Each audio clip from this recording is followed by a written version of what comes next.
have no idea what's coming.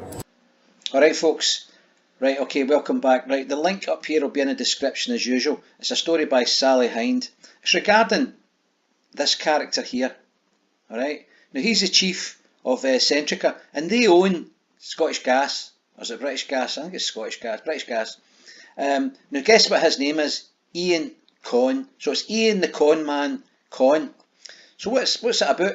He's just received a 44% pay rise. Alright? After hundreds of Scottish jobs axed. And what they're calling a challenging year. That means their profits are down. Right?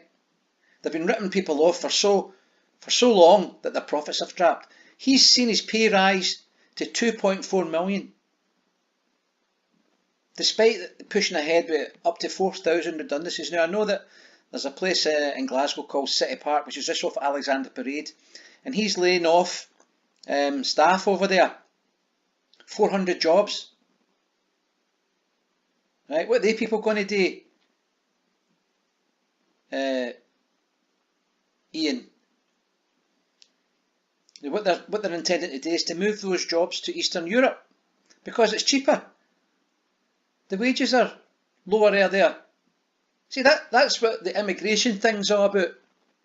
Get the people in here and we can cut out the Scottish workers and just pay them less. But the problems they've got here, right, for these multinationals is that regulations here have started to look at minimum wage structures. So the big organisations, they're not just some farmer who's getting somebody to pick apples who'll pay them buttons because nobody's checking up on them. This is a national company, a multinational company who's monitored by Ofcom here. So they can't do that. So his solution, and this is the reason, folks, he's getting a pay rise, is because he's laying off people. He doesn't get that because he's a nice guy. Right? That guy in business will be an animal. He's just axing thousands of jobs and sending them out the country. Now the GMB, Scotland organiser Hazel Nolan said it's absolutely obscene that less than a week after the second wave of 4,000 job cuts were planned, Iain Conn has received a massive pay increase. Is it?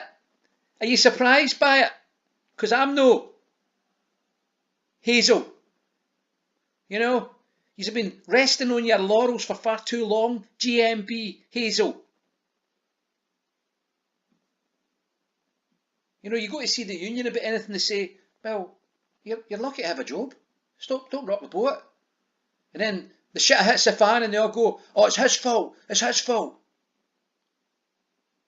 All they're interested in, at the end of the day, the unions I'm talking about, is the dues that they get off you. You know, your union dues. Your £17 a month or whatever it is you pay. Now, I'm not knocking, you know, the concept of unions, because we do need representation and they've done an awful lot for the working people. There's no doubt about it. But the generation that did all that isn't the same generation that's in there now. You know, the guys that are in there now, they're more corporate minded. You know, they look long term. That's the way they strategise. Oh well, hold on a minute. You know, it's not the same as it used to be. So this guy Iain Conn, Iain the Con Man Conn, his pay deal comes up and what the company described as a challenging year. He's now paid 72 times the wage of the average worker. 72 times more. His annual pay will rise to 2.4 million. I mean, nobody's due that. I mean, that's what to do with bonus and all sorts of stuff. And you get your bonus because you've done something the company likes and the shareholders like and the directors like. And that would be laying people off. So this man here is looking after his business, no doubt, but he is the enemy of the working man in that sense. Okay folks, that's my tuppence worth. Peace out.